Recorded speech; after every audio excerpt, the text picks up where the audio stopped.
నరసింహ నీ దివ్యనామ మంత్రము చేత దురితజాలములెల్ల ద్రోలవచ్చు.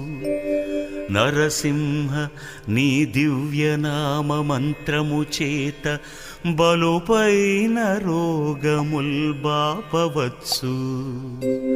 నరసింహ నీ దివ్యనామ మంత్రము చేత రిపు సంఘముల సంహరింపవచ్చు.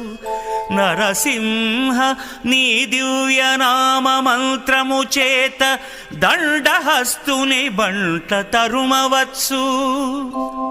బళిర నేనీ మహామంత్ర బలము చేత దివ్య వైకుంఠ పదవి సాధింపవచ్చు.